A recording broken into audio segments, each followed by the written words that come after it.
All right, ready to dive into a case, a really unsettling one today. Okay. We're going to be looking into the story of Wayne Nance. Oh, wow. You know him, I do, yeah. the Missoula The Mauler. Missoula Mauler, You right? probably haven't heard that name in a while. Yeah, it's been a bit. But trust me, this story is one you won't forget. Oh, I believe that. We've got excerpts from his Wikipedia page. Okay. And our mission is to figure out who this guy was, All right. what he did, and what makes his case so unique. What makes it so unique? Yeah. Well, what's interesting right off the bat is that Nance was never actually convicted of murder. Really? His life ended during a home invasion, which tragically also brought his reign of terror to a close. Oh, wow. But here's where it gets even more intriguing.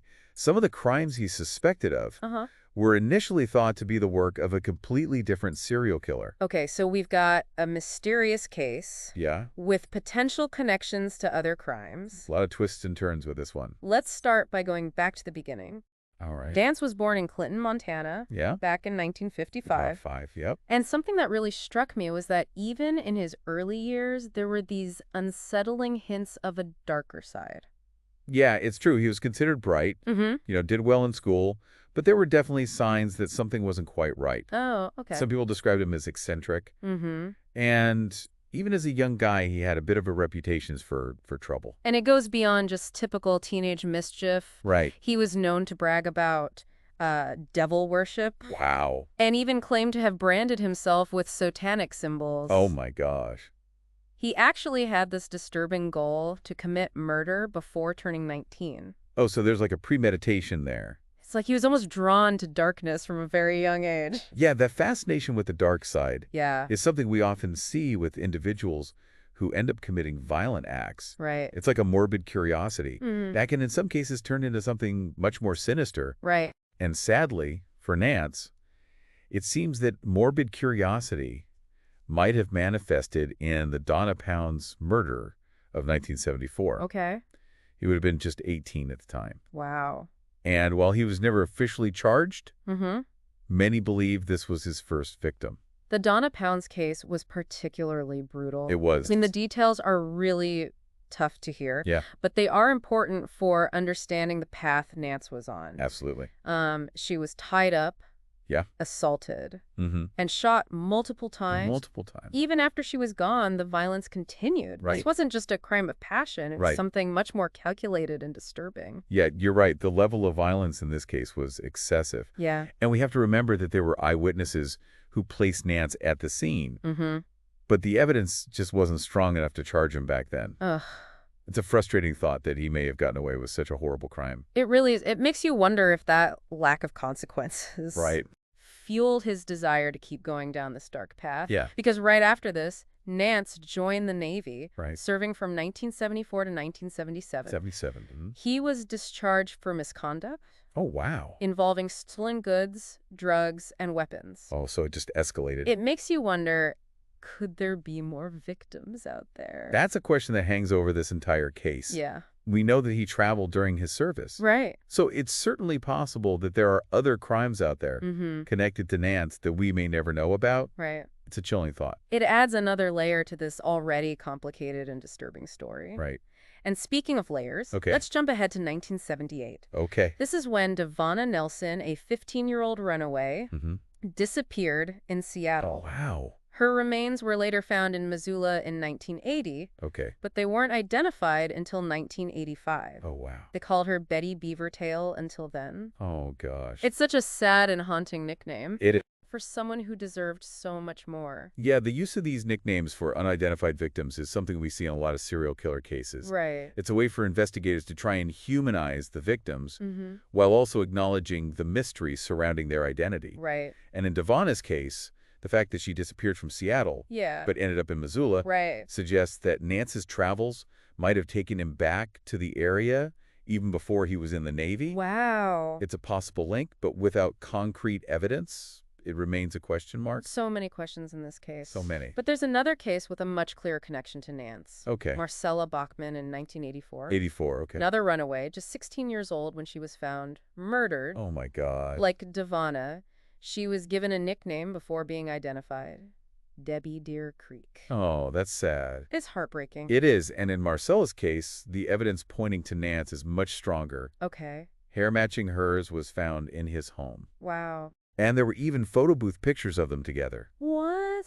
Imagine being her brother, Oh. searching for her for years, Yeah. initially suspecting the Green River Killer, Right. only to find out it might have been someone much closer to home. That's devastating. It is. And when we have Janet Lee Lucas, Janet Lee Lucas. her remains were found in 1985 with 2 bullets in her skull. Oh, gosh. It took 36 years for her to be identified Wow. using genetic genealogy. Wow, that's amazing. She was known only as Christy Crystal Creek until 2021. It's incredible how, science has advanced to be able to give these victims back their names. Right. This is where forensic science really shows its power. Yeah. Genetic genealogy is revolutionizing how we solve cold cases, especially those with unidentified victims. Right. By comparing DNA from crime scenes to public databases, Yeah. investigators can track down potential relatives and eventually identify the victims. Yeah. And for Janet Lee Lucas, this technology finally gave her back her name. Wow. And brought some semblance of closure to her family. That's great. Again, Nance is the prime suspect. It's unbelievable how many lives might have been taken by this one man. Yeah, it's a lot to process. And we haven't even touched on the Shook family murders yet. Right. This case is just terrifying. The Shook family murders are particularly disturbing Yeah. because they involved an entire family. Right. Nance broke into their home, tied up Michael and Teresa Shook, Oh, my. and ultimately stabbed them to death. Oh, gosh. There's this chilling detail that he introduced himself as Conan the Barbarian before demanding their money. Oh, my gosh. It speaks to a warped sense of reality Yeah. and a complete lack of empathy. It's a detail that sticks with you. It does. And it gets worse. He actually shot Teresa in the leg Oh, no. and then tried to dig the bullet out. Oh. What kind of mind does that? Yeah, it's a level of sadism that is often seen in serial killers. Really? There's a fascination with inflicting pain Uh-huh. and controlling their victims, both physically and psychologically. Wow. And what's even more disturbing is that he then locked the Shook children in their room What? and tried to set the house on fire. Oh, my God. It's a miracle those kids survived. It really is. Luckily, the fire didn't take hold properly. Right. But the materials Nance used released cyanide gas into the house. Are you serious? They were eventually rescued by neighbors. Oh, my gosh. But it's just horrifying to think what they went through. Wow. And of course, stolen items from the Shook home were found in Nance's possession, Yes. solidifying his connection to these murders. Right. You would think someone capable of such brutality wouldn't be able to function in everyday life. Right. You would think so. Exactly, but that's the unsettling part. Yeah. Nance had a steady job as a mover, Okay. and some of his coworkers described him as an average guy. Wow. It's hard to believe that someone who appeared so normal on the surface Right. could be capable of such darkness. That duality is a hallmark of many serial killers. Oh, really? They can often blend in seamlessly, Wow. appearing charming and harmless while hiding their true nature. Oh, wow. But with Nance, there was a pattern of unsettling behavior that emerged. Like what? There were complaints about him harassing female customers. Okay. He was secretly photographing female coworkers. Oh, my And then God. even caught peeping on people. He was leading this double life. On the outside, he seemed normal, Right. but underneath it all, Yeah. there were these dark desires and urges that he was desperately trying to keep hidden. Right. It makes you wonder how many people like this are out there, It's a disturbing thought. living seemingly normal lives while harboring such dark secrets. That's a question that haunts a lot of people, Yeah. especially in the wake of these kinds of cases. Yeah. It's a reminder that evil doesn't always wear a mask. Right. It could be lurking right next door, hidden in plain sight. And unfortunately, that hidden darkness came to a head. Yeah. In a final terrifying attack in 1986, 86. when Nance attempted to murder his coworkers, Doug and Chris Wells. Oh, wow. This is the attack that ultimately led to his death, right? That's right. Can you tell us what happened? Well, it all started when Doug Wells spotted Nance lurking in the bushes outside his home. Lurking in the bushes. Yeah, That's just creepy. it is. What was he even doing there? Well, Nance actually claimed that he was just passing by and happened to see someone else lurking around. Oh, really? Knowing what we know now, Right. that was obviously a lie. Yeah. He went on to ask Doug if he could borrow a flashlight. Oh. And once they went inside, Uh-huh. Nance attacked. Wow. He struck Doug in the head and tied both him and Chris up. Wow, so this was a planned attack. It was. He didn't just snap in the moment. No. He went there with the intention of hurting them. Exactly. And it gets worse. Uh-oh. He stabbed Doug in the chest and left him for dead in the basement. Oh, my gosh. Then he took Chris upstairs, intending to assault her. It's honestly hard to even process the level of violence and Yeah. premeditation here. It's just so disturbing. It really is, but Thankfully, this is where the story takes a turn. Okay. Even though he was badly injured, Uh-huh. Doug managed to free himself and load a bullet into a rifle he'd been repairing. Okay. He made some noise to try and lure Nance away from Chris, Mm-hmm. and it worked. Wow. Nance confronted Doug at the top of the basement stairs, Okay. and they struggled. Yeah. In the end, Doug was able to shoot Nance, Wow. incapacitating him. That's incredible. Doug Wells is a true hero. He is. He fought back with everything he had, Everything he had. even after being stabbed and left for dead. Absolutely. Wow. Both he and Chris survived that horrific attack Mm-hmm. and were able to make full recoveries. That's amazing. For Nance, however, his injuries proved fatal, Right. and he died the following day. It's a strange mix of emotions, isn't it? It is. Relief that he couldn't hurt anyone else, Right. but also the heavy realization that so many lives were lost before he was stopped. It's a complicated feeling for sure, and the story doesn't end there. What else happened? After the attack on the Wells, Okay. the authorities began digging deeper into Nance's life. Right. That's when they uncovered a disturbing collection of photographs What? he'd taken of Chris Wells. What? He'd been stalking her, Oh my gosh. taking photos from the bushes while she was jogging. Are you serious? He even had a photo album with notes inside like, "I love you and I want you to live with me." That's chilling. It's like a glimpse into the obsessive Right? and delusional thinking that was driving him. Yeah. He clearly wasn't living in reality. Exactly. And it raises so many questions about the psychology of someone like Nance. Right. What drives a person to commit such horrific acts? Yeah. How can someone function in everyday life while simultaneously harboring such dark and violent fantasies? It feels like we've been talking about a monster, Right. but he was a real person. He was, A person who was able to blend in and deceive those around him. yeah. It's a stark reminder that evil can often wear a very normal face. It can. It makes you wonder what could have been done to stop him. That's the million-dollar question in these cases. Yeah, Were there missed opportunities to intervene? right. Could the warning signs have been recognized sooner? He had that disturbing goal to commit murder before he turned 19. Right. And then the Donna Pounds case happened right around that time. Right around that time, yeah. It's like that early fantasy was a preview of the violence to come. Yeah, like a foreshadowing almost. And then you have the misconduct during his time in the Navy. Right. Were those incidents just brushed aside?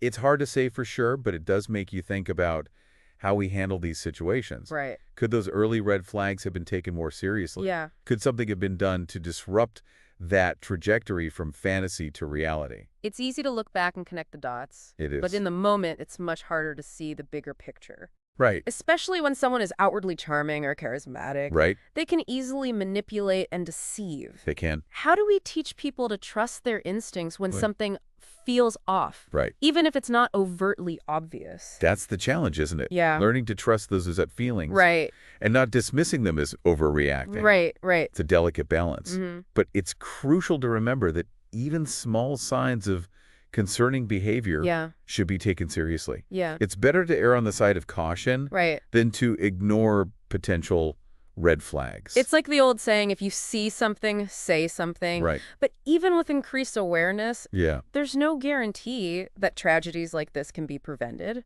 that's true. These are complex issues with no easy answers. Yeah, it's the harsh reality. Yeah. But it doesn't mean we should give up Right. having these conversations, Mhm. understanding the psychology of individuals like Wayne Nance, Mm-hmm. learning from past cases, Yeah. and striving to create a society that is better equipped to prevent violence. Right. All of that is essential. It's about taking those proactive steps and trying to shift the culture. Yeah, exactly. But there's one more piece of the puzzle I'd like to discuss. Okay. You mentioned earlier that some of Nance's crimes Mhm. were initially thought to be work of another serial killer, Right. David Meerhofer. David Meerhofer, yes. Can you tell us more about that? This is where the story takes a really fascinating turn. Okay. Meerhofer was also from Montana, Okay. and he confessed to 4 murders Wow. before tragically taking his own life while in custody back in 1974. So there were 2 active serial killers operating in Montana during the same time period. At the same time. That's mind-blowing. It is. It makes you wonder how many other cases might have been misattributed or even remain unsolved to this day. It's a chilling thought for sure. Yeah. And it highlights the challenges faced by law enforcement, especially back then. Right. Serial killers are often master manipulators Right. who go to great lengths to conceal their crimes Mm-hmm. and evade capture. Right. It can be incredibly difficult to connect the dots, Right. especially when you have multiple offenders operating in the same area. It makes you realize that the reality of serial killers Yeah. is far more complex and potentially more widespread than we'd like to believe. Exactly, and it underscores the need for collaboration between law enforcement agencies, the sharing of information, and the use of the most advanced forensic techniques Right. to connect the dots and bring these perpetrators to justice. So what does all this mean for the legacy of Wayne Nance? How will he be remembered? Despite the fact that he died before he could be brought to trial, Right. Wayne Nance will forever be known as the Missoula Mauler. Right. He's become this shadowy figure Right. whose crimes left a lasting impact on the state of Montana and on the lives of countless individuals. Right. It's a legacy of pain and fear that will be difficult to erase. It's a reminder of the capacity for darkness that exists within humanity. Yeah, And the urgent need for a continued vigilance and understanding in the face of such evil. absolutely. It's also a reminder of how many questions remain unanswered. Right. How many other victims might there be, especially given his travels during his time in the Navy? Yeah. What other secrets are buried with him? Those questions may linger forever, Yeah, but the pursuit of truth and justice should never end. right. And perhaps, by delving into the depths of this case, Mm-hmm. we can gain a deeper understanding of what leads someone down this path, Right. what factors contribute to this level of violence, Yeah. and how can we work to prevent such tragedies from happening in the future. That's a powerful thought. It's not just about looking back at the past, Right. but using that knowledge to create a better future. Exactly. Yeah. I think that's a good place to pause for now. It's definitely been a heavy journey going through the details of Nance's crimes It has. and trying to understand the darkness that drove him. Yeah, But I think it's crucial to end our deep dive on a note of hope, I agree. to shift our focus to the resilience of the Missoula community and the ongoing efforts to bring some closure to the families of his victims. I completely agree. Despite the shadow cast by Nance's crimes, Right. Missoula has shown incredible strength and unity. Yeah. It's a community that has come together to support one another and to work towards healing. And there's been a real push in recent years to Yeah. use advancements in DNA technology and forensic science to solve cold cases, Absolutely. including those potentially connected to Nance, right? That's right. Organizations like the Doe Network, Uh-huh. the DNA Doe Project, Okay. have been instrumental in identifying victims who were previously unknown Right. and connecting the dots in cold cases across the country. Wow. It's amazing how technology is helping to bring justice, Right. even decades after these crimes took place. It's a testament to the power of science It is. and the dedication of those who are committed to seeking the truth. Absolutely. And for the families of the victims, finally having answers, even if they are painful, can be a huge step towards healing and finding some peace. Absolutely. Not knowing what happened to a loved one can be agonizing. Right. It's a wound that may never fully heal, but having answers can provide a sense of closure Right. and allow them to begin to move forward. It's like finally being able to put a name to a face. Right. To give those who were lost their dignity back. Yeah. And in the case of Janet Lee Lupus, being able to identify her after 36 years Right. must have been a huge relief for her family. It was. And it shows that even in the most challenging cases, there is always hope. Yeah. The work of law enforcement and forensic scientists who never give up on these cold cases Right. is incredibly important. They are the unsung heroes. They are. Working tirelessly to bring justice and closure to those who have been affected by these horrific acts. Absolutely. So as we wrap up our deep dive into the life and crimes of Wayne Nance, Yeah. what are the key takeaways you hope people will remember? I think the most important thing is to remember the victims. Yes. Their lives were cut short, Right. and their families continue to carry the weight of their loss. Mm-hmm. We must honor their memory by working towards a world where such violence is less likely to occur. That's so important. Their stories should never be forgotten. They shouldn't. And we should continue to learn from these tragedies. We should also be aware of the warning signs of potential danger. Right. Trust our instincts and report anything suspicious to the authorities. Right. Early intervention is crucial in preventing violence. We can all play a role in creating safer communities. We can. By being vigilant and looking out for one another. Absolutely. And lastly, never underestimate the power of community, Right. resilience, and the ongoing pursuit of justice. Mm-hmm. Even in the darkest of times, there is always hope.